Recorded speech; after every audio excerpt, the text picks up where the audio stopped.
Yeah. Okay, guys, I think we'll kick things off. So it's 2 minutes past 10. And if you don't know, my name's Chris. I am the co-founder of UK Homes Network.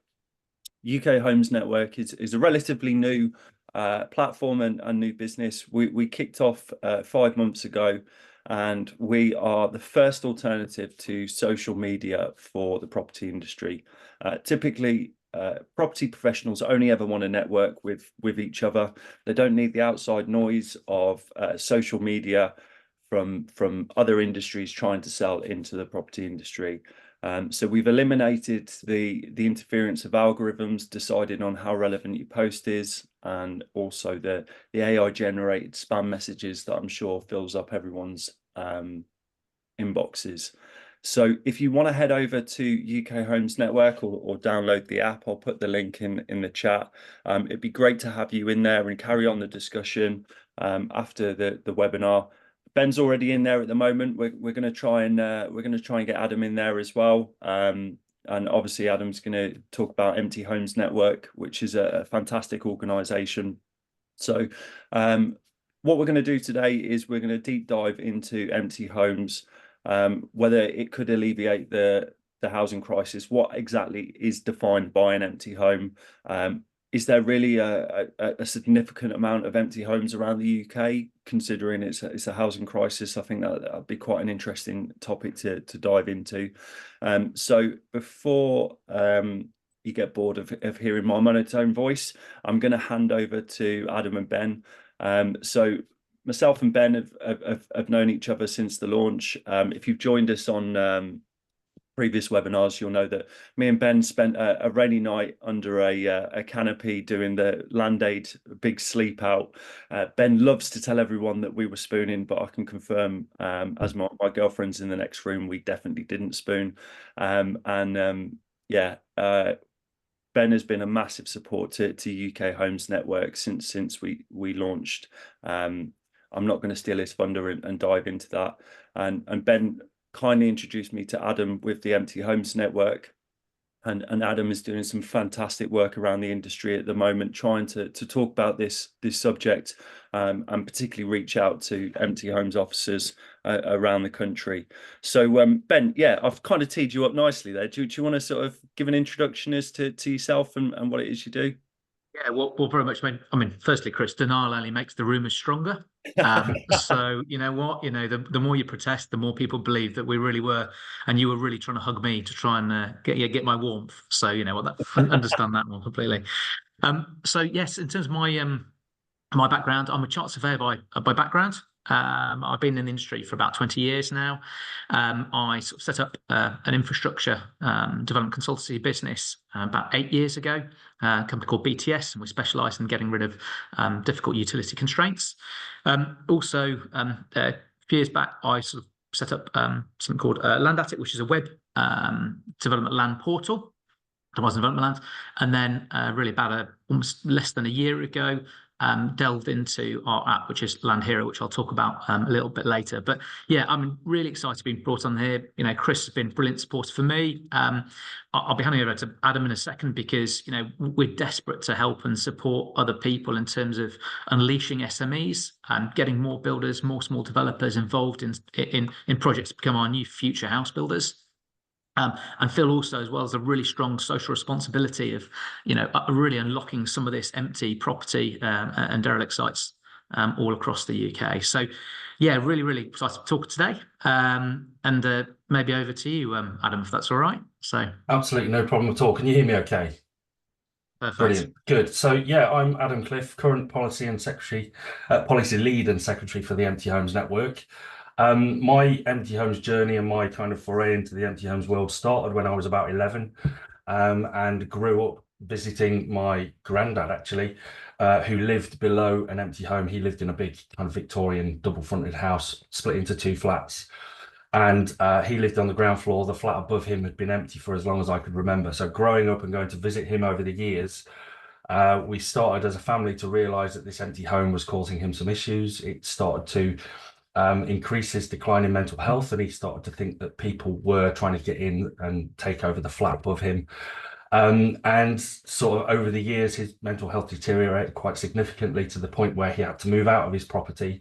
But also the house, in addition to the house above him, he lived next door to an empty home. So he was kind of completely surrounded by huge empty buildings, really. And kind of my passion and my interest in the area started then. So after a short time of living abroad, I came home to study property development and architectural design at university, and my thesis in my third year was entitled Empty Homes Under the Hammer. Everyone loves a bit of homes under the hammer. So that kind of looked at government policy, national policy, as well as local government policy in terms of what can be done to bring empty homes back into use. Why are there so many empty homes around the country? And I'm going back sort of 15 years here. So the political landscape was probably very different to what it is today, even yesterday. And my thesis looked at the various different things we could do. And as a result of that, I ended up being employed as an empty homes officer for Peterborough City Council. I then went on to support other councils in setting up their empty home service in the area. And then on to Rushcliffe Borough Council, where I finished in December last year. And I now run the network full-time as a full-time job. I've been Secretary and Policy Lead of the network for just over 5 years now, which means I'm able to go out and support councils across the country, Scotland, Wales, as well as England, and kind of instilling them the best practice and the best practice model that empty homes officers should follow for local authorities. Short bit about the network. We're a very small organisation. We were founded in 2001 with 90 members. And the whole premise of the Empty Homes Network is that someone in Carlisle could help someone in Kent deal with a difficult case. So we're a network of empty homes practitioners that 99% of us work for local authorities, with differences and nuances in councils and the way that they're structured and set up and finance and all those different kind of variables. Ultimately, the Empty Homes Officer for a local authority would kind of do the same role across the board. So the network was founded back in 2001 to support those and to kind of have our own little community, really. You'll often find that local authorities have an empty homes officer and they are a standalone role. They're isolated, quite individual, don't work within wider teams, although they sit within wider teams. But they are often seen as a luxury for local authority to have. And their roles are effectively to support empty homeowners, investigate complaints, and use the tools and the powers that they have to bring empty homes back into use. Currently, we have just over 800 individual members from across the country, both working in local authority as well as private organisations. But we are a membership organisation, so to be able to continue the work we do have a membership fee structure. We are based online. So ehnetwork.org.uk is our website, and we offer various different information packs and resources to help those empty homes officers across the country through our discussion forums and through our information library. We're there to support each other effectively. We do hold an annual conference, which I'm pleased to say is out of the way for this year, but that was held in May in Birmingham, which was very kindly supported by Ben at LandHero as well.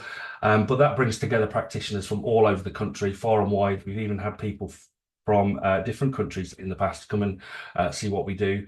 But that really brings together the practitioners from around the country to kind of discuss and meet each other and see human beings again. To share ideas, share best practice, and hear from presenters, speakers about what's happening across the country. The network has grown in recent years since I took on the mantle of Secretary and Policy Lead. We now offer training courses, consultancy services, one-to-one support for local authorities. And recent work has included working for the Government of Jersey through their empty homes team. We've also looked at developing a best practice guide through the Local Government Association. We've worked recently with the Ministry of Justice. We've also advised many APPGs, which are all party parliamentary groups, on various different issues, from empty homes through to converting residential office space to residential as well. So that was last year down in Westminster. But ultimately, the network is there to support empty homes practitioners or answer questions relating to empty homes. There is hot off the press, and not many people will know this now, but there is a BBC Sounds kind of documentary piece coming out about empty homes, which we were involved with, and that should be released on Tuesday, I think at about 9 o'clock, called Ghost Houses. So the noises are there in terms of empty homes. A lot of the work that we do is about creating noise or increasing exposure to the issue, and making sure that politicians, councillors are educated in why empty homes are an issue, but also educated in terms of how they can be a solution to the wider housing problem. So yeah, that's me, and that's the Empty Homes Network. Brilliant. Thanks, Adam. Just out of interest, is this why we go first? Because if we went last, it'd be a real sort of downer, wouldn't it, after Adam's story? Well, no, I find it quite inspiring. I mean, the fact that obviously you've taken it from childhood and saw inspiration through your granddad. I think that's amazing. And my story of being in property is not as inspiring, really. It was basically got sacked from a job from being terrible at it, looked through the paper, found a job at an estate agent's and fell into it. So the fact that you have a real sort of family connection and relationship with it, and you've seen firsthand, you know, how mental health can affect people that are surrounded by empty homes, let alone, you know, Absolutely. not utilizing them is fantastic. Guys, I just want to say that we want to make this session as totally interactive as possible. So if you've got questions for our speakers, please do put them in the chat, and we'll try and get to those towards the end, and give you all a chance to put your questions forward with a live Q&A. So please do feel free to do that. And I think that's why this webinar works really, really nicely, Ben and Adam, is because we all come from different areas within the property industry looking to collaborate around the same thing. So for me, with UK Homes Network, obviously we're a social media platform, so we're trying to heighten conversations, increase collaboration across the industry, and talk about areas that we're not necessarily looking at, or that we think that there could be reform, particularly with policy that's currently ongoing. And Ben, obviously with LandAttic and LandHero, you're specifically looking at, you know, underutilized sites and making sure that they're visible to the people that can actually do something about them. And Adam, you're specifically looking at the empty homes officers and working with that network to ensure that they've got all the resources and information that they need to be able to make the changes that we need in the industry. So Ben, you've got a couple of slides, haven't you, that you wanted to share with? Yeah. Would you like me to do that now, and then we can start being a bit more interactive with some of the questions and things? Yeah. Yeah, that'd be great. Yeah, sure. Okay.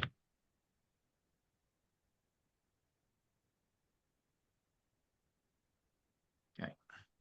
Right. Working? Yeah, got that. Okay. We've given a bit of an introduction in terms of who I am and what I'm about. I'm primarily going to talk about LandHero today.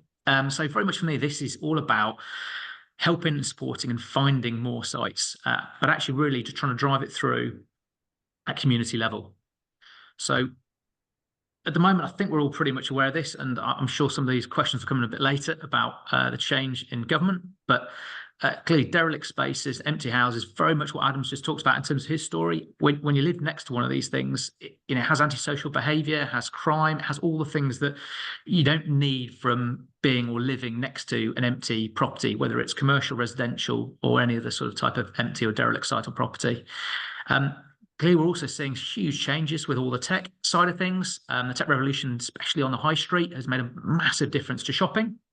And so we're getting a lot of business which are unfortunately closed, but also it's just all the empty and redundant space which is above those properties now. You know, we're very much sort of hand to mouth in terms of deliveries. It is all through big warehouses. People don't need to, you know, keep stock and things all above their shops like they used to in the past.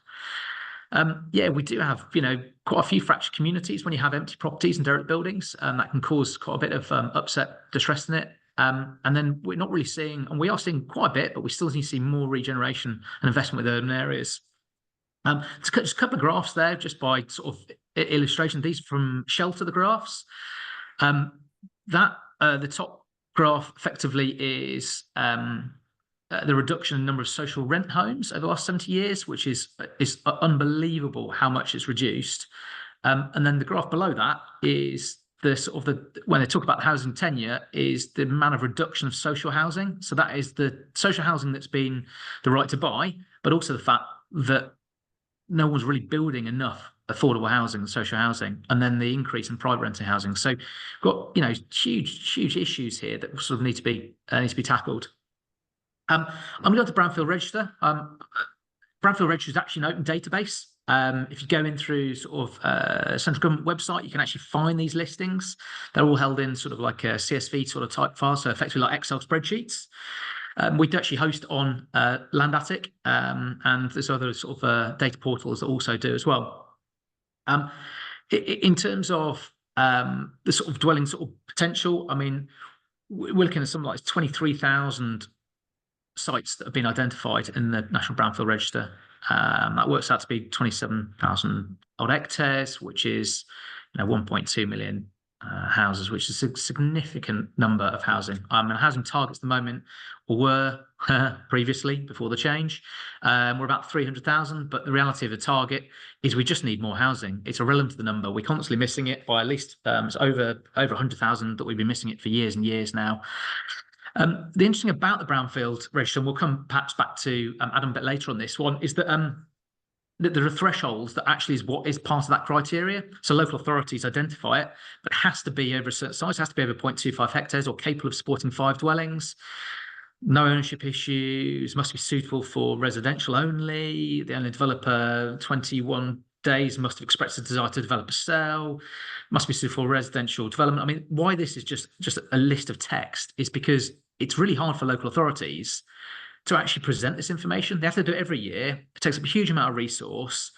And then they've got to pre-qualify everything, knowing that actually maybe that owner developer doesn't even speak to them anyway. So these Brownfield registers are hugely outdated. And I think it only tells like about half the story, probably even less than that, of the actual opportunity behind brownfield land. Also, then once you've done all that and you pre-qualified it, you've then got to enter the information into this database, which then goes to central government. And it's going to be done every year. I think a lot of people miss it. Matter of fact, they definitely miss it because I've looked at all the registers. And then you've got to do site plans, hectares, ownership status, planning status. It's all the things that you've done above, but now putting it in a big Excel spreadsheet. And then if it's deliverable in the next 5 years, so proper Mystic Meg, crystal ball gaze, will this site be developed? Which then requires a lot of time and effort, which again, we just think it's mad to create a snapshot picture of the UK of what is empty and derelict on the basis of all this hard work, which is only done once a year.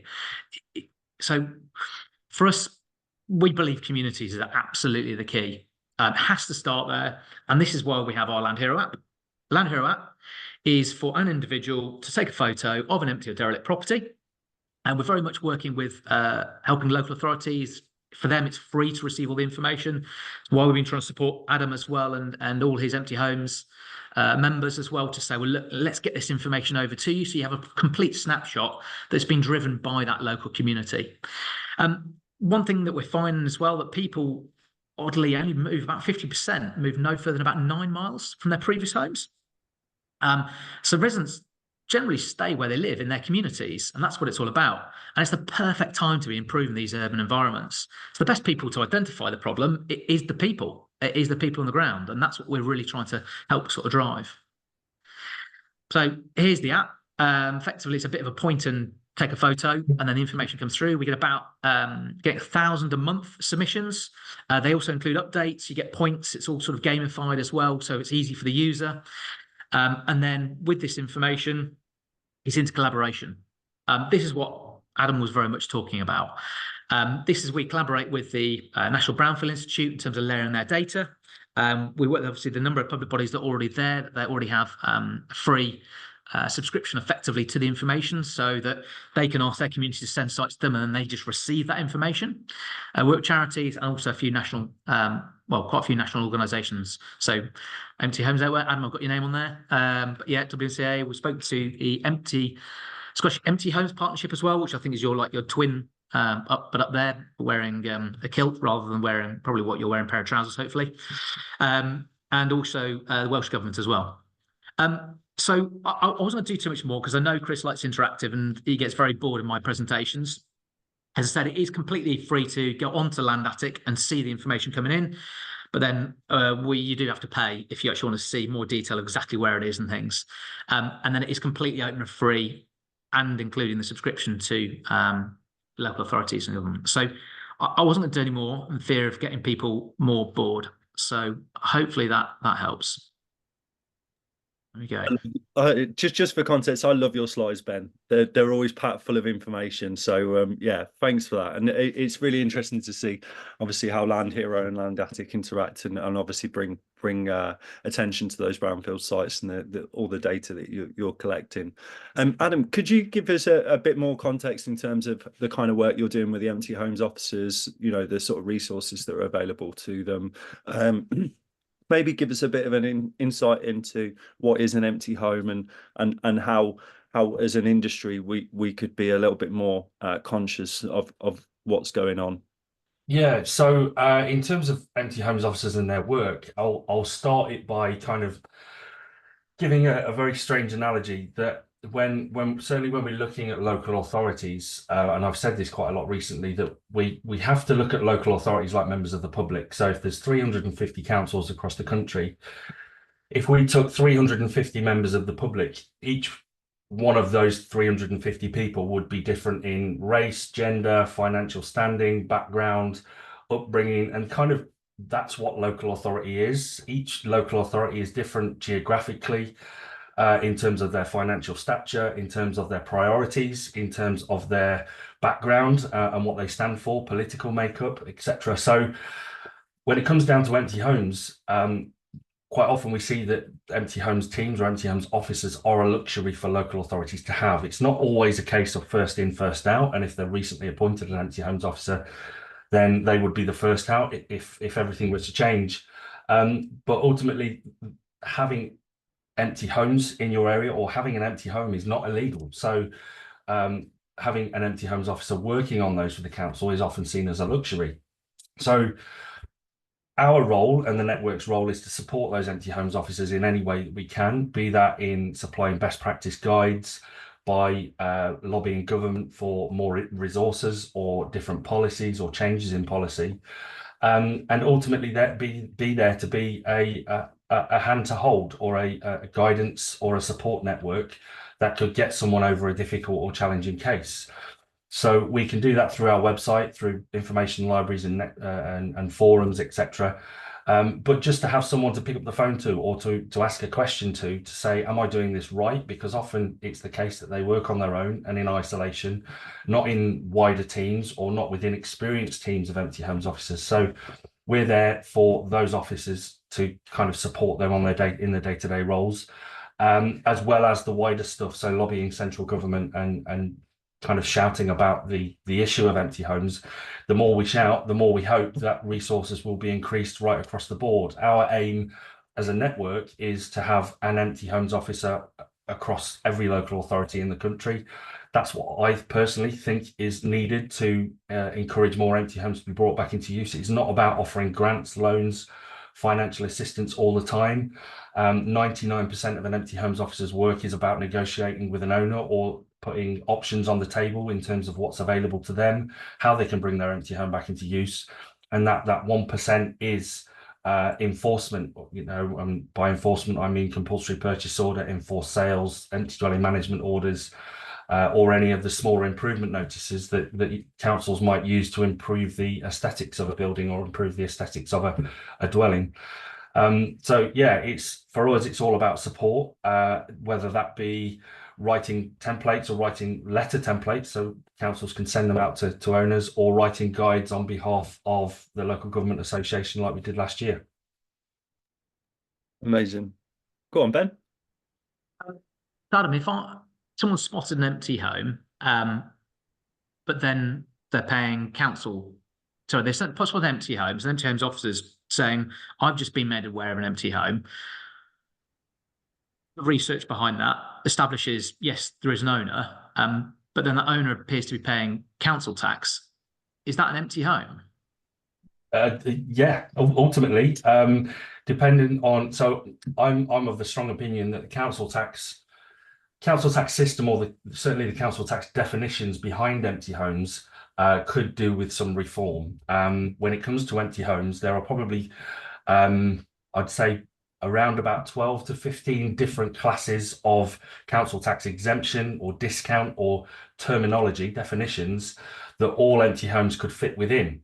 So the big number that everyone tends to hear about is the 250,000 long-term empty homes that are around the country at any one time. But if you expand the definition to include all of those 12, 13 different definitions and additional categories of council tax, we're probably actually looking at 1.2 million empty homes across the country. To give context to that, that's probably the size of 2 Greater Manchesters. So a huge amount of dwellings that are currently registered for whatever reason as being empty.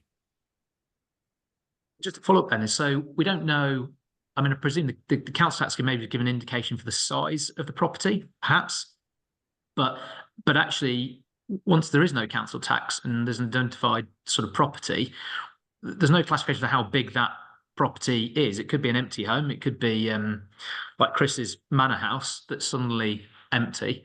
But if, you know, some people in the past have done that, you know, let that sort of go to rot, but what happens to that? You know, that was a big home, could be opportunity for lots of homes within it.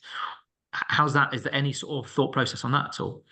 Yeah, so the only real kind of indicator we have of the size of a property will be the council tax band that the property's in.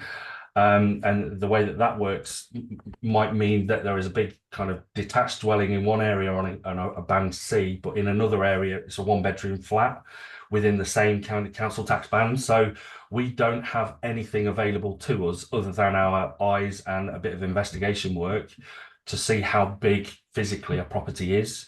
Council tax is all down to an address or a unit, a residential dwelling, and generally speaking, all council empty homes officers would have a list of those dwellings, but not know how big they are. It's really interesting. See, there was a big change, Chris. I don't know you want to introduce. There's obviously been a bit of a change, hasn't there, overnight in terms of politically what's happened. I'll probably ask you, Chris, and then you maybe can follow the question. What are your thoughts about big change and what this does for the property market? In terms of Labour coming in with a landslide, yeah, I mean it's interesting that there's always been a clear divide between the Tories and Labour in terms of sort of housing policy. So I think for the biggest for me is that they will be focusing more on recategorising, or at least attempting to build more on Greenbelt, as opposed to looking at the existing brownfield sites and potentially empty homes that we have in the UK right now. Adam might have a different sort of experience of that working with local authorities, but from what we can see in terms of the policy itself, they seem hell-bent on obviously the purpose-built towns or purpose-built cities, garden cities that they want to bring into existence and unlocking the green belt that way. So I do wonder whether we're looking at a volume situation being allocated into the countryside as opposed to looking at some of the sites that we have existing within our towns and cities that need updating or retrofitting at the moment. I think time will tell, but at this current stage, it's that's where my sort of head's going from what we've seen. I don't know if you agree, Ben or Adam. Is that sort of your experience?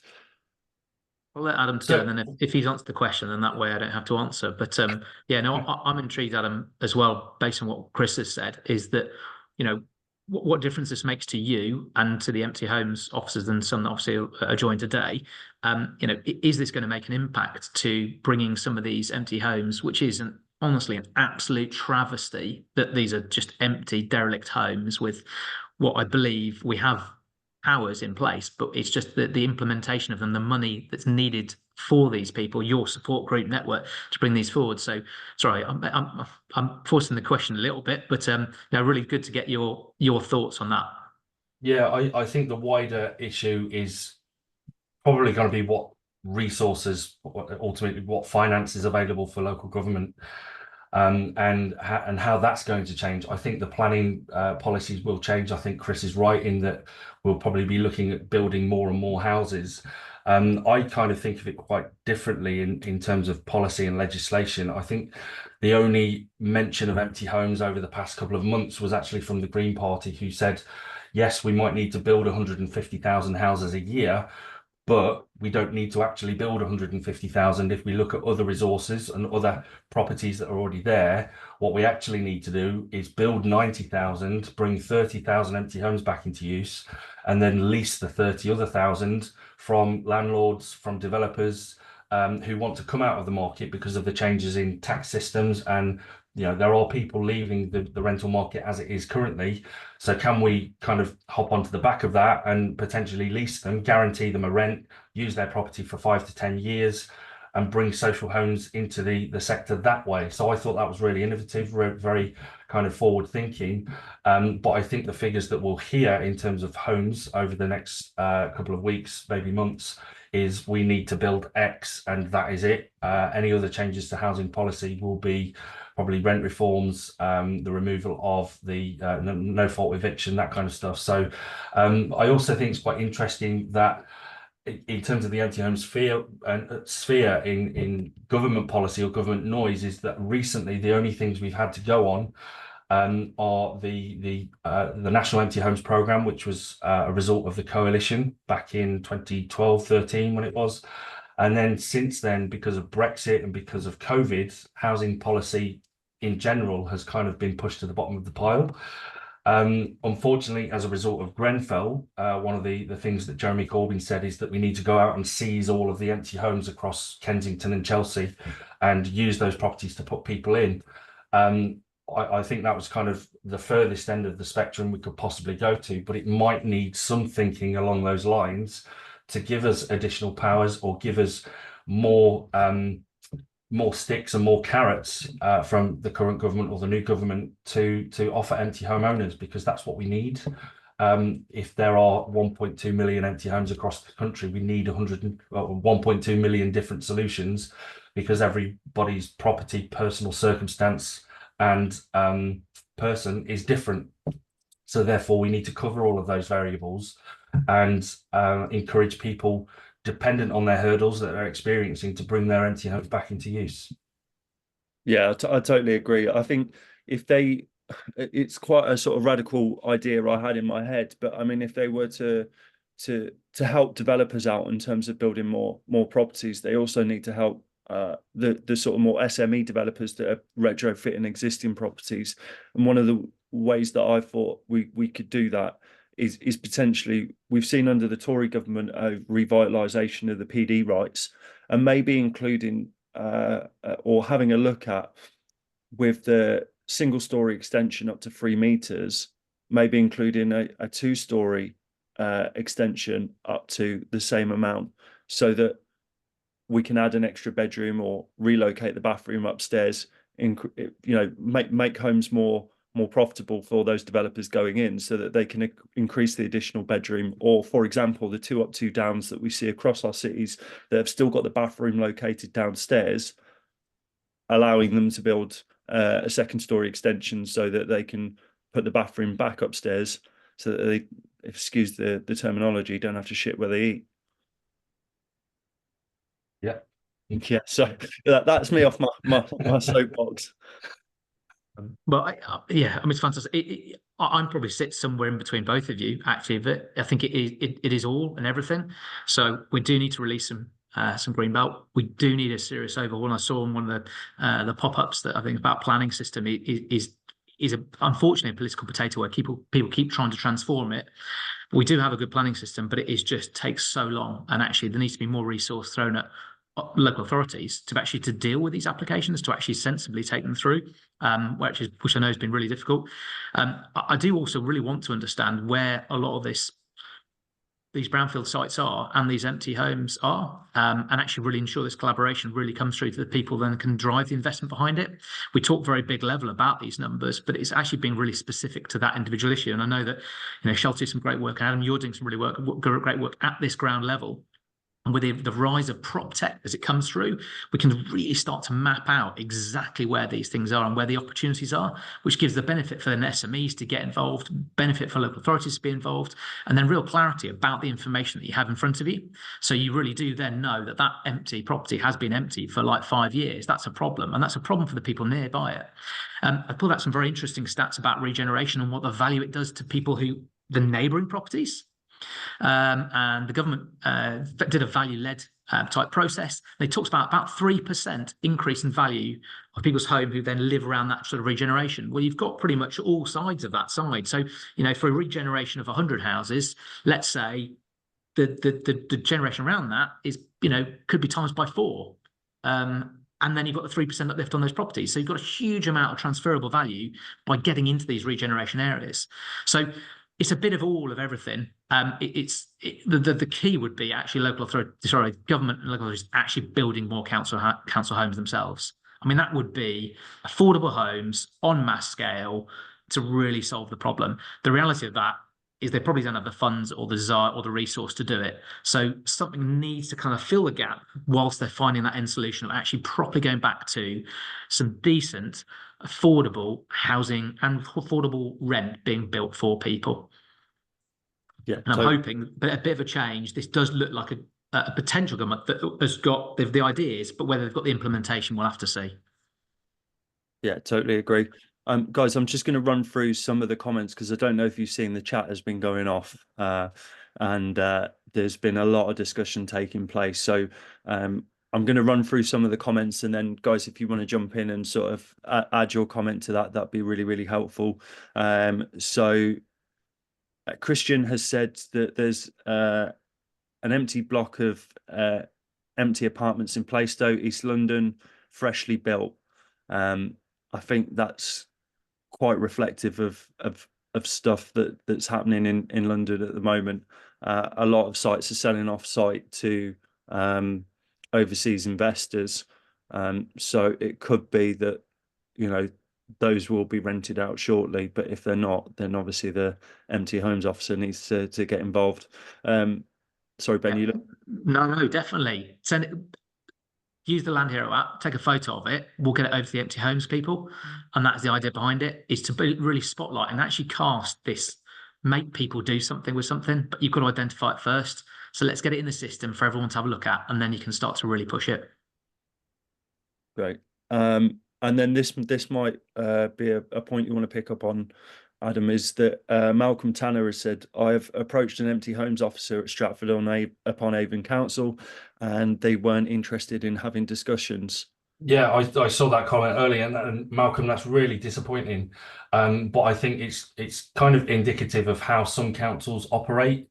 To give you a bit of an idea of how you might want to go around that is, first of all, keep trying, especially if you have a particular property in mind, register it as a complaint rather than approaching the council as a potential solution. So register it as a complaint also. Also approach your local councillor, your possibly new MP as well, to say the empty homes officer isn't interested. But I think that's indicative of what councils are able to do. Stratford may have all of the tools in the toolbox that they need to bring empty homes back into use. I'm of the opinion that we need to broaden that toolbox with council finances as they are.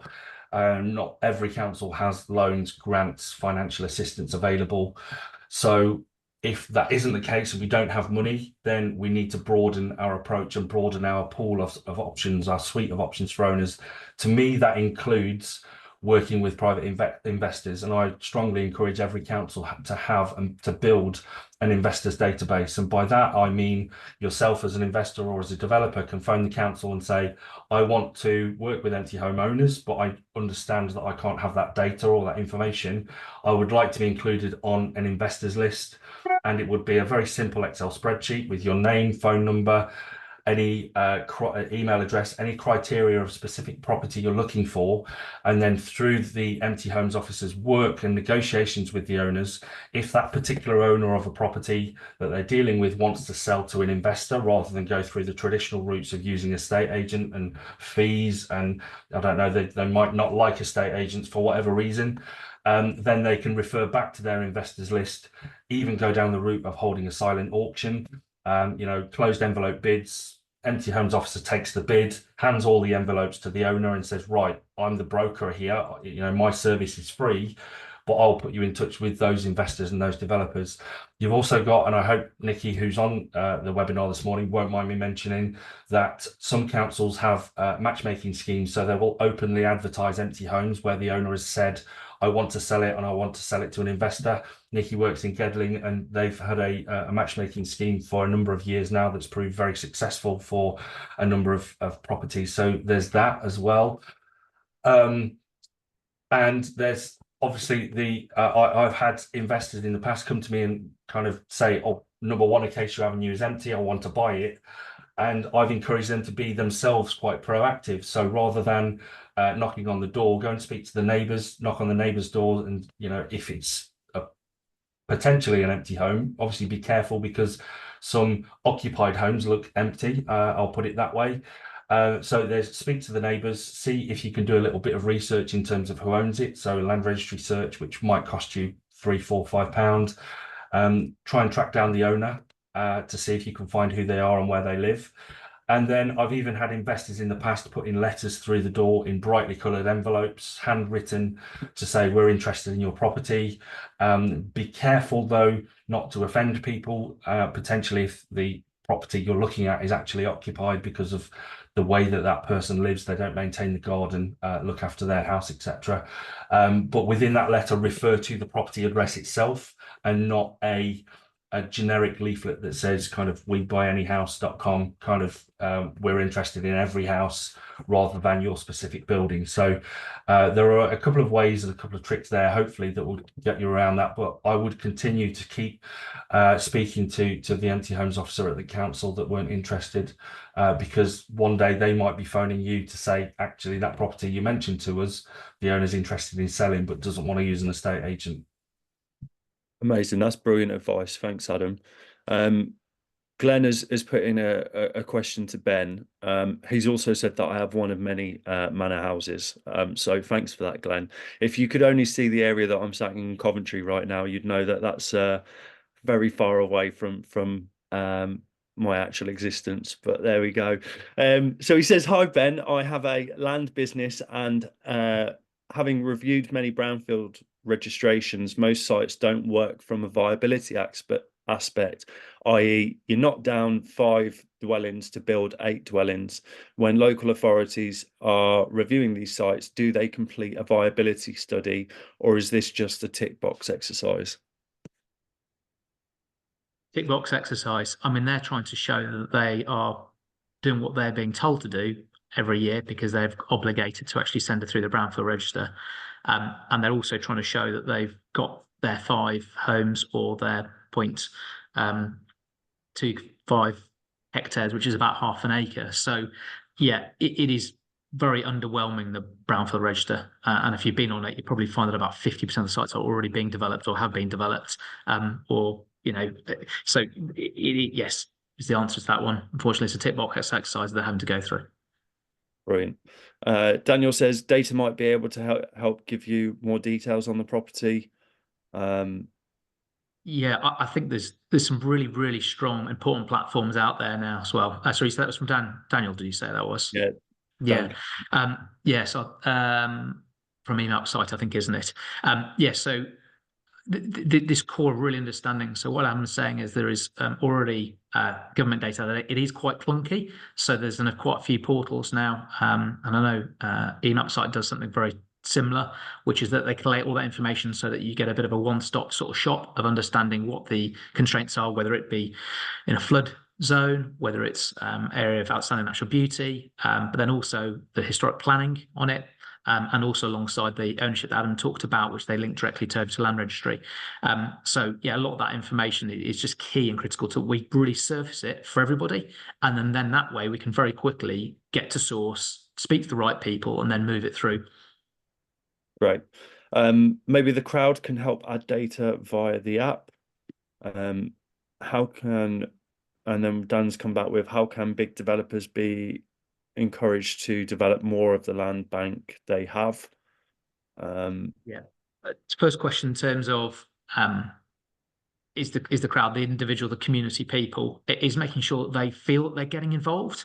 I think it's really important, and what's one thing that we really heavily focus on, we reward directly the points which then can redeem for going to charity or get paid effectively. So every submission people get paid for, and then we just try and push this information through. So the way we get into communities is, yes, social, but then also just making sure that we're trying to get to local authorities to say to people, you know what, send them in so that we have one centralized database and one that is actually updated every day. It's a very enhanced street view, you know, because street view is out of date, woefully out of date when you go down a side street, and just trying to create that real picture across the UK of exactly where those sites are. So yeah, please, we'd encourage anybody and anyone speaking to anybody to get that information so we can then get it over to people like Adam, and actually like yourself, Chris. You know, we're not in any way form a matchmaker or things. We just want the information to go over to other people, and then feel that, you know, they can see that through a subscription or, you know, free to local authorities. So second part of that, developers, this whole spotlighting a piece of land or more something that's derelict or redundant, it creates an atmosphere, a socialized atmosphere around that property. So what we're trying to do is making sure that more and more people see it. The more and more people see it, the more pressure it puts on that developer or that person, that individual, to come forward with it, and then also then draws attention from a local authority's point of view, so that we are getting pre-planning community involvement before someone sticks an application for whatever they want that makes them the most amount of money. You actually get your viability up front by saying, okay, we have 30 people who are interested in living in that location. So Right. And Adam, Malcolm's asked, if you come across an empty home, how do you trace the owner? Yeah, so if from local authorities' point of view, 99.99% of all of the empty homes that are out there, we know who own them. So that information is gathered through council tax. For the small number of properties where we don't know who owns them, we look to other platforms, other resources, to get that information through land registry. The difficulty with the land registry is, in terms of an empty home, if you've got an empty home who the land registry, let's say the land registry showing as Mr. Smith is the owner, more often than not, the address that Mr. Smith is registered living at is the empty address. So if that's the case, the council will start to look at other areas of the council tax system to see if we can trace him locally. If we believe he's out of area, then it might show that in the council tax notes. But kind of outside the sources that we have within a local authority, we can look to platforms like 192.com, Facebook, LinkedIn. I've used very, very sparingly in the past, but successfully. We also use genealogists, so heir hunters, you might see on TV programs, all of which would offer a free service to a local authority, maybe even to a private developer as well, if you're looking at investigating a property or an empty home. I think the best source of information are the neighbours. Every time, really, they will tell you how many pints of milk the owner used to have when they lived in the property, and they'll probably have a phone number for a relative or a distant relative. So use the neighbours if you've spotted an empty property or you want to know a bit more. That they are more often than not the best source of information.